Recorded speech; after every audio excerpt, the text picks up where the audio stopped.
안녕하세요. 별리남입니다. 네, 오늘은 저번 영상에서 말씀드렸던 것처럼 피하면 좋겠지만 이미 당해버렸으면 어쩔 수 없잖아요. 네, 보이스피싱 당하신 분들에 대해서 대처법을 좀 정리해서 영상을 올리려고 합니다. 일단 제가 지금 말씀드리려는 내용이 뭔가 어디에서 뭔가 정식적으로 정리되거나 이런 내용은 아니고, 저도 이제 여기저기서 막 찾아봤거든요. 찾아보고 제 나름대로 정리해서 제 경험을 토대로 정리한 내용들이고, 이제 이 내용들을 혹시 저처럼 피해를 받으신 분들을 위해서 도움이 되고자 정리한 영상을 좀 올리려고 합니다. 일단 첫 번째로 하셔야 될 일은 해킹 어플부터 삭제를 하시는 겁니다. 아마 그 보이스피싱 집단을 통해서 핸드폰을 조작을 당하거나 뭔가 어플을 깔게 했을 가능성이 굉장히 높아요. 저 같은 경우에는 이제 팀베어를 통해서 제 폰을 조작했던 케이스인데, 아마 그 과정 중에서 해킹 어플이 깔렸던 것 같아요.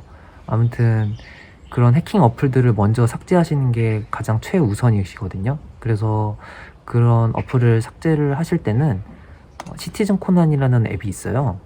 이제 굉장히 다운로드 수도 많고 보증이 된 앱인데, 그 앱을 통해서 악성 코드 혹은 뭔가 원격 조작이 들어갈 수 있는 해킹 앱들을 싹 다 검출해서 삭제를 해주는 그런 어플입니다. 네, 그 어플을 통해서 일단 해킹 어플부터 삭제를 하시고요. 그 다음으로는 폰을 초기화를 하셔야 돼요. 물론 이제 폰에 개인적인 정보나 사진, 물론 연락처나 이런 것들이 있을 수 있어요. 그래서 그런 것들은 반드시 백업을 해두고 초기화를 하셔야 됩니다. 일단 일반적인 초기화가 있고 공장 초기화가 있는데, 저 같은 경우에는 두 개를 다 했어요. 왜냐면 찜찜하니까, 혹시 모르니까. 일단 연락처하고 사진 이런 것들을 원드라이브에 백업을 하고 그냥 일반 초기화를 했고요. 그 다음 날에 각 제조사별 서비스 센터를 찾아가시면은 공장 초기화를 해주세요. 그래서 저는 그 다음 날에 제조사를 방문해서 공장 초기화를 했거든요. 그래서 저 같은 경우에는 초기화를 통해서 그 폰을 계속 쓰고 있는 상황입니다.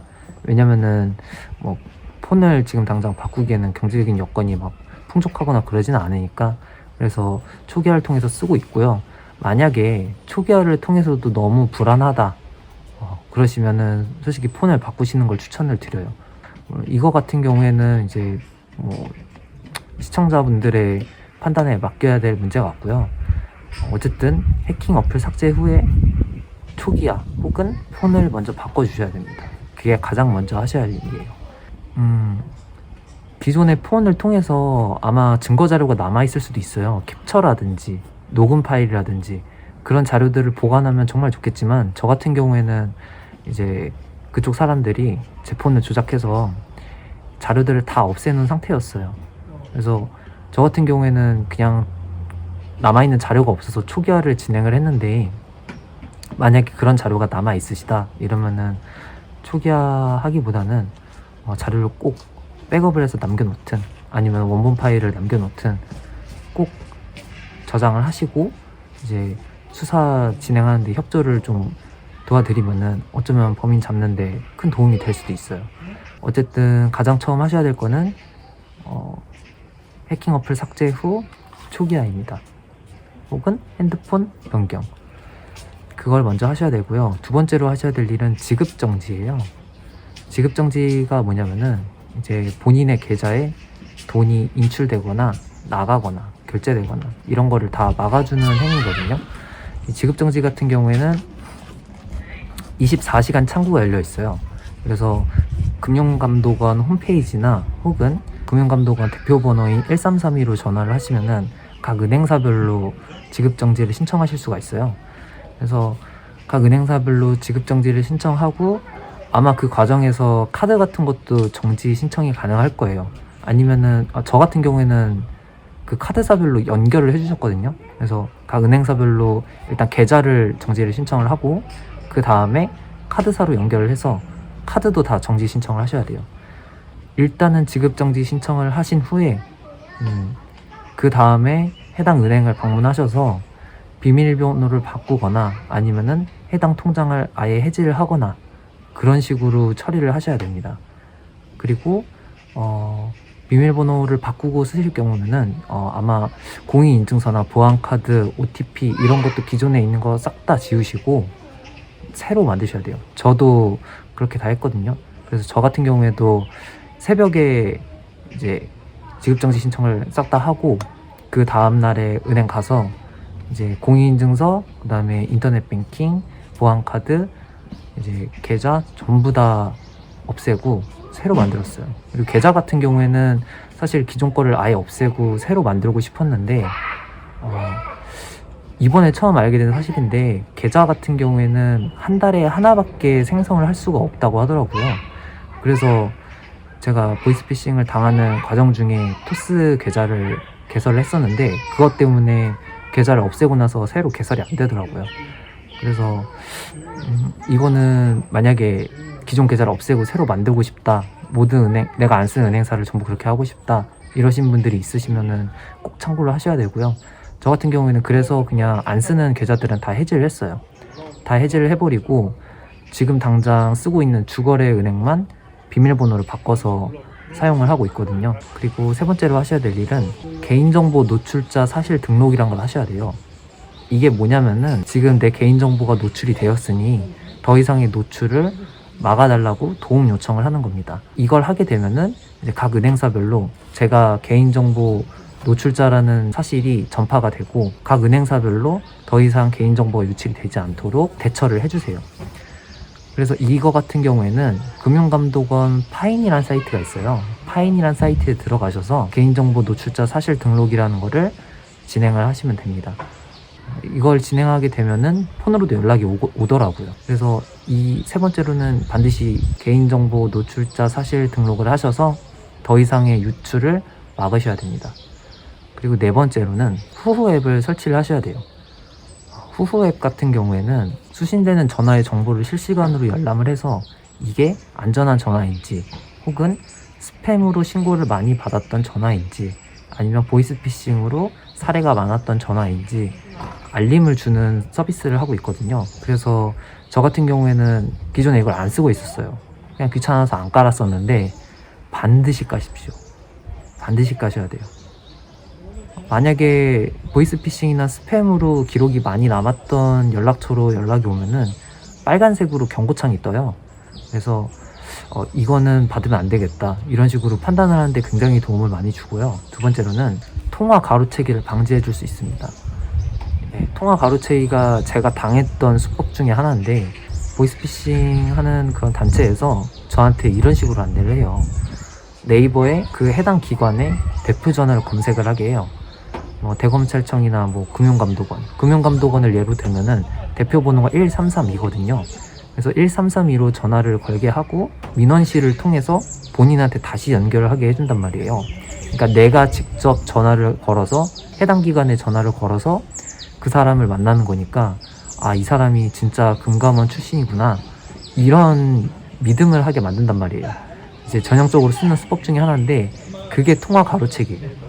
제 폰에 이미 해킹 어플이 깔려 있어서 제가 어디로 전화를 걸건, 그러니까 걔네들이 지정한 번호로 전화를 걸면 금감원으로 전화가 되는 게 아니라 그 사람들한테 연결을 해주는 구조인 거죠. 그래서 후보 같은 경우에는 이런 통화 가로채기도 예방을 해줄 수 있거든요. 그래서 반드시 까셔야 됩니다. 그리고 네. 그동안 왜 안 깔아두셨어요? 저는 귀찮아서 안 깔고 있었습니다. 지금 후회하세요? 엄청 후회합니다. 여러분 반드시 까십시오. 후후는요 무조건 까셔야 되는 겁니다. 그리고 괜한 궁금증에 인생이 망할 수도 있습니다. 궁금해서 받아봤거든요. 그거 물어보려고 그랬어. 모르는 번호 왜 받으셨어요 대체? 네, 궁금해서. 저는 모르는 번호 오면은 다 받았거든요. 뭔지 궁금해가지고. 여러분 궁금해하면 안 돼요. 이 세상은요 너무 험합니다. 너무 험하고 악랄해요. 괜한 궁금증에 인생 망치지 마십시오. 수상한 거 있으면 다 내쳐내세요. 진짜 절대 받으면 안 됩니다. 그리고 네 번째로 사설이 좀 길었는데, 그리고 네 번째로 스미싱, 이제 뭐 낚는다고 하죠. URL을 통해서 사람들 폰에 해킹 어플을 설치하거나 뭔가 보이스피싱을 유도하는 그런 URL을 막아주는 거를 그런 URL을 통한 스미싱을 예방해 줍니다. 그래서 후후는 꼭 깔으셔야 돼요. 무조건.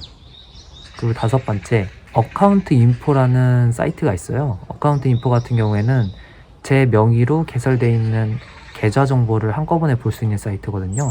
그래서 어카운트 인포에 제 정보를 입력했을 때 내가 모르는 계좌가 있다, 이런 경우에는 반드시 해당 은행에 방문하셔서 조치를 받으셔야 됩니다. 내가 모르는 계좌인데 개설이 되어 있는 것 같다, 혹시 대포 통장인지 아닌지 좀 확인 좀 해달라. 만약에 그냥 오래된 휴면 계좌 이런 경우에는 뭐 계속 쓰시거나 아니면은 그냥 뭐 없애시거나 이런 식으로 진행을 하셔도 될 것 같아요. 그래도 반드시 혹시 내가 모르는 계좌가 있을 수도 있으니까 반드시 확인을 하셔야 됩니다. 그 다음으론 Msafer라는 홈페이지가 또 있어요. Msafer 같은 경우에는 내 명의로 개통된 핸드폰 정보를 볼 수가 있어요. 그래서 혹시라도 내가 개통한 적이 없는 핸드폰 번호가 있다, 이런 경우에는 대포폰을 의심을 하셔야 되고요. 저 같은 경우에는 하나만 나와서 그냥 넘어갔었습니다. 대포폰이 하나만 나왔다는 건가요? 아니요, 그냥 제 거만 하나만 나왔어요. 그리고 ePrivacy라는 홈페이지도 있어요. 그래서 이 홈페이지 같은 경우에는 제 명의로 가입되어 있는 인터넷 홈페이지를 한꺼번에 조회를 할 수가 있어요. 그래서 내가 모르는 홈페이지나 아니면은 기억이 나지 않는 그런 홈페이지가 있다, 그런 경우에는 일괄적으로 탈퇴 신청이 가능합니다. 하지만 일괄적으로 탈퇴 신청이 되는 홈페이지가 있고 안 되는 홈페이지가 있는데, 안 되는 홈페이지 같은 경우에는 뭔가 통신사 멤버십 같은 경우, 뭔가 내가 탈퇴를 통해서 그동안 쌓아왔던 포인트를 날리거나 뭔가 이런 금전적으로 손해를 볼 수 있는 그런 사이트들 있죠. 그런 사이트들은 이제 하나하나 들어가서 본인이 손수 탈퇴 신청을 해주셔야 돼요. 뭐 저 같은 경우에는 처음에 검색을 했을 때 한 151개 정도가 나왔고 일괄로 삭제한 게 한 9개 정도 됐던 것 같아요.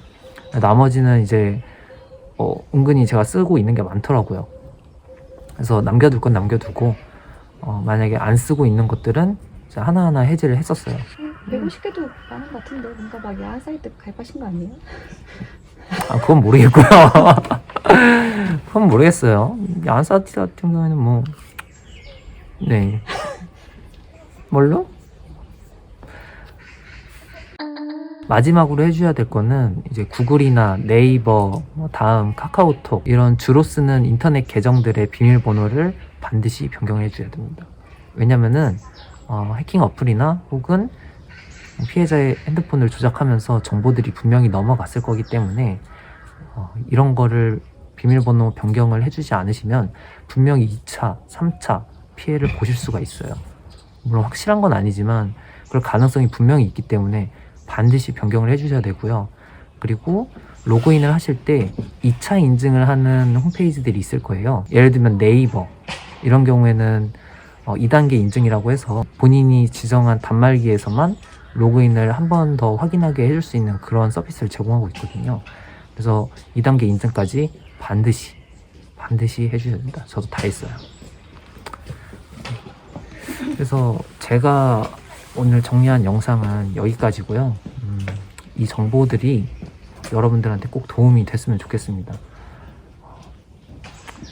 반드시 안 당하면 좋겠지만 당하면은 어쩔 수 없습니다. 이렇게라도 하셔야 됩니다. 얼마나 걸렸어요? 이런 거 다 신변 정리하고 이러는데.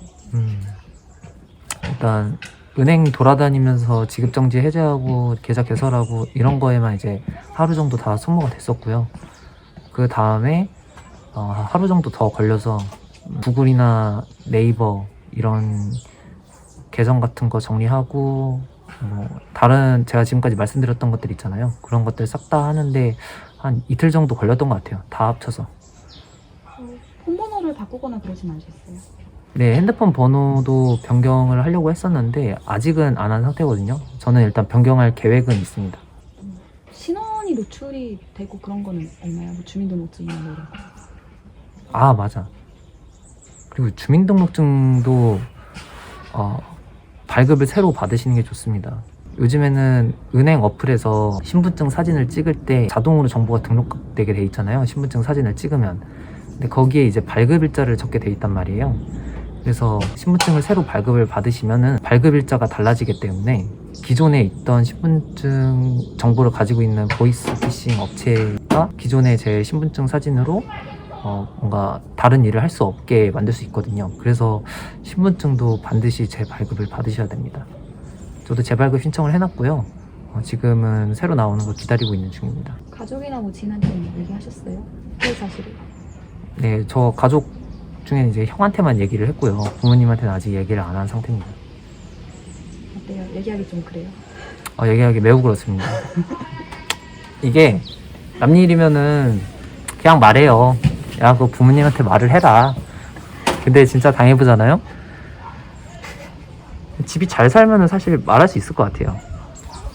근데 이제 모든 가정들이 그런 건 아니잖아요. 이제 집에 뭔가 여유가 있고 그렇다는 보장이 없으니까 각자 사정마다 다른 것 같아요. 그래서 이거를 집에 뭔가 좀 말하기 수월한 사람도 있을 것이고 저처럼 말하기 좀 껄끄러운 사람도 있을 텐데 뭐 이거에 대해서는 솔직히 개인의 판단에 맡겨야 될 문제라고 생각을 합니다. 제가 뭐 가족한테 꼭 말씀을 하세요 이런다고 뭐 달라지는 건 없잖아요. 다 본인이 판단하는 거지. 가까운 사람은 어때요? 여자친구는? 남자친구는? 그것도 생각을 해봐야겠는데 사실 그렇게 가까운 사람이고 정말 좀 진지한 관계가 이어지는 사람이라면 저는 그거는 말하는 게 맞다고 봐요. 말을 안 하는 게 오히려 좋을 수도 있어요. 근데 그럼에도 불구하고 난 솔직히 정말 소중한 사람이다 하면은 말을 해야 된다고 봐요.